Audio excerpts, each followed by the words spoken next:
जी हमारा बेहतरीन कोड़ तुम्बा और कद्दू का शरबत तैयार हो गया है। जिन लोगों की शुगर इंसुलिन से भी कंट्रोल नहीं हो रही, सिर्फ 7 दिन इस्तेमाल करें, इंशाल्लाह इंसुलिन छूट जाएगी। और जिन लोगों का यूरिक एसिड का मसला है, इंशाल्लाह उनका यूरिक एसिड बिल्कुल नॉर्मल हो जाएगा। आप ये बना के इसे सेफ करके एक ही मरतबा फ्रिज में रख लें। ये इंशाल्लाह पूरे जिस्म में सुख और चैन पैदा कर देने वाला शरबत है। आपको ये रेसिपी बहुत ही कम बजट में रेसिपी दी है, बहुत ही सस्ती चीज़ें इसमें डली हैं और लेकिन बहुत ही ये नायाब और कामयाब शरबत है। आपने ये ज़रूर बना के पीना है, फिर आपने मुझे बताना है कि इसके क्या फ़ायदा आपको मिले हैं, इसे पीने का क्या तरीका है और इसे बनाने का क्या तरीका है। आपने शुरू से लेके आखिर तक मेरी वीडियो को वॉच कीजिएगा। बिस्मिल्लाहिर्रहमानिर्रहीम। लाखों करोड़ों अरबों दरूदो सलाम आप सल्लल्लाहु अलैहि वसल्लम पर और आपकी आल पर। अल्लाह ताला आपको खुश रखे, सेहत के साथ जानो माल में बरकत ता फरमाए, आमीन। मैं हूं तारिक जावेद, आप देख रहे हैं दादा तारिक रेसिपीज़।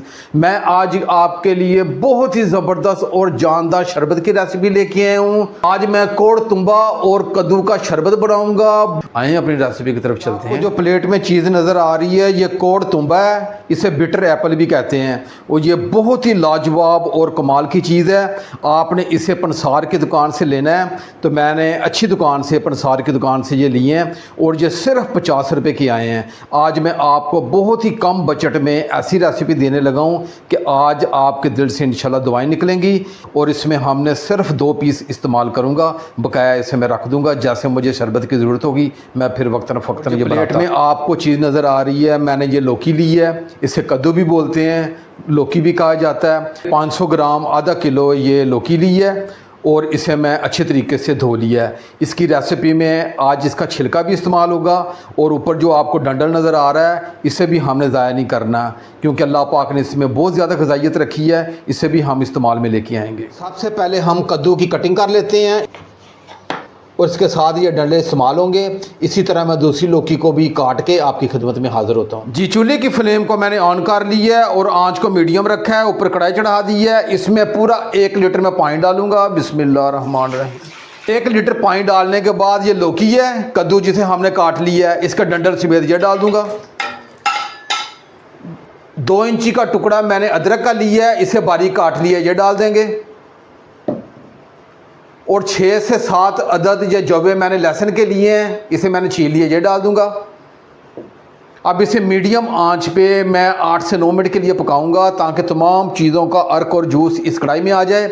अब इसे ढाँप के रखूँगा और 8 से 9 मिनट के बाद इंशाल्लाह मिलते हैं। जी कद्दू को ढाँप के पकाते हुए मुझे 8 से 9 मिनट हो गए हैं। अब इसका ढक्कन उठा के चेक कर लेते हैं। ये कद्दू ये सॉफ्ट कुक भी हो चुका है और जो चीज़ें मैं इसमें डाली हैं, अदरक और लहसुन और इन तमाम चीज़ों का अर्क और जूस इस पानी में आ चुका है। बहुत ही ये ताकतवर और जानदार ये पानी बन चुका है। अब जो चूल्हे की फ्लेम को एक मरतबा जो मैं ऑफ़ कर दूंगा और इसे मैं थोड़ा सा ठंडा करूंगा। ठंडा करने के बाद इसके अंदर जो लहसुन है और जो अदरक है उसे मैं बाहर निकाल दूंगा और बाकी जो ये आपको लौकी कद्दू नज़र आ रहा है इसे मैं एक ग्राइंडर जार में डालूँगा। ग्राइंडर जार में डाल के इसी का थोड़ा सा पानी लेके अच्छे तरीके से मैं ग्राइंड करूंगा। ग्राइंड करने के बाद आगे क्या करना फिर मैं आपको बताऊंगा। जी मैंने तमाम कद्दुओं को ठंडा करके इस ग्राइंडर जार में डाल के इसे अच्छे तरीके से ग्राइंड कर लिया है और ये बेहतरीन हमारे पास ये लिक्विड मिल गया है। मैंने एक स्ट्रेनर ले लिया है और इसमें ये ग्राइंड किया हुआ ये कद्दू का जो लिक्विड है ये मैं डाल दूँगा और इससे स्पैचुला की मदद से अच्छे तरीके से इसका जूस और अर्क इस नीचे कढ़ाई में उतार दूँगा। जी मैंने स्पैचुला की मदद से अच्छे तरीके से दबा के इसका सारा अर्क और जूस नीचे कढ़ाई में उतार दिया है। ये ऊपर एक खाली फोक सा रह गया, इसका कोई फ़ायदा नहीं है, इसे मैं एक तरफ रखूँगा। ये बेहतरीन हमारे पास ये कद्दू का शरबत हमें मिल चुका है और उसे हमें पका भी लिया है। इसका जो कच्चापन था वो भी ख़त्म हो चुका है। इसे हमने सेफ भी करना है। इसका क्या तरीका है और इसमें क्या चीज़ डालनी है ये आपने वीडियो को आखिर तक वॉच कीजिएगा। अब इसे मैं एक तरफ रखूँगा। एक प्लेट में 2 अदद ये कोड़ तुम्बा ले लिया है और एक मरतबा इसे अच्छे तरीके से धो लिया है। अब इसे हाथ की मदद से इसे दबा के इसे तोड़ दूंगा और इसके अंदर जो बीज हैं वो आपने ज़ाया नहीं करने और इसी तरह आपने इस तुम्बे को छोटे टुकड़ों में तकसीम कर देना है और इसी तरह मैं दूसरे तुम्बे को भी तोड़ के छोटे हिस्सों में तकसीम कर दूँगा। मैंने तमाम कोड़ तुम्बे को तोड़ के छोटे हिस्सों में तकसीम कर दिया है। जी चूल्हे की फ्लेम को मैंने ऑन कर लिया है, ऊपर सॉस पैन चढ़ा दिया है। अब इसमें 2 गिलास ये नाप के पानी आपने डाल देने हैं। बिस्मिल्लाहिर्रहमानिर्रहीम। और इसमें ये कोड़ तुम्बा है ये मैं डाल दूँगा। अब आपने जो चीज़ें इसमें डालनी है वो नोट कर लेनी है। मैंने हाफ़ टी स्पून ये मेथी दाना लिया है।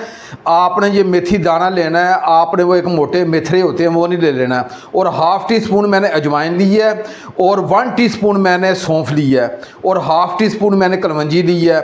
और कलवंजी और मेथी दाना ये शुगर के लिए और ब्लड प्रेशर के लिए अनमोल तोहफ़ा है, ये आप अपनी ज़िंदगी का हिस्सा बना लें। और इसका हमने थोड़ा सा क्वाम तैयार करना है। इसमें आपने ना चीनी इस्तेमाल करनी है, ना मिश्री इस्तेमाल करनी है, और ना ही गुड़ इस्तेमाल करना है। अगर आपको शुगर नहीं है तो आप यूरिक एसिड के लिए इस्तेमाल कर रहे हैं तो फिर आपने गुड़ का इस्तेमाल कर लेना है। वो भी आपने 100 से 120 ग्राम आपने इस्तेमाल करना है। लेकिन मैं आज की रेसिपी क्योंकि बहुत ताकतवर और जानदार बना रहा हूँ, लेकिन मैं ना इसमें चीनी, ना गुड़, ना मिश्री, कोई मीठे का इस्तेमाल नहीं करूँगा।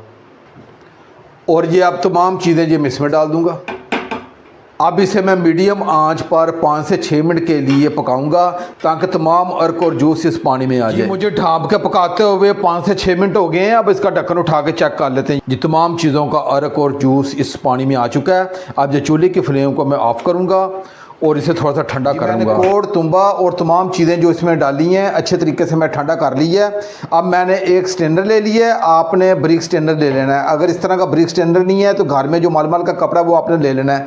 तमाम चीज़ें इसमें डाल के अच्छे तरीके से मैं इसका अर्क को जूस नीचे उतार और इसे अच्छे तरीके से एक मरतबा दबा दूँगा। अब ये तमाम चीज़ों का अर्क और जूस उस पानी में आ चुका था, उस पानी को हमने नीचे कढ़ाई में उतार दिया। इसमें मैं 5 टेबल स्पून ये सिरका है, ये मेरे पास सेब का सिरका था। अगर आपके पास सेब का सिरका नहीं है तो जो आम रूटीन में आप घर में इस्तेमाल करते हैं हंडिया वगैरह में, वो आपने ले लेना है, ये डाल दूँगा। अगर सिरका भी नहीं है फिर आपने 7 से 8 अदद नींबू लेने हैं, उनका अर्क और जूस इस कढ़ाई में उतार देना है। जी हमारा बेहतरीन कोड़, तुम्बा और कद्दू का शरबत तैयार हो गया है। जिन लोगों की शुगर इंसुलिन से भी कंट्रोल नहीं हो रही, सिर्फ 7 दिन इस्तेमाल करें, इंशाल्लाह इंसुलिन छूट जाएगी।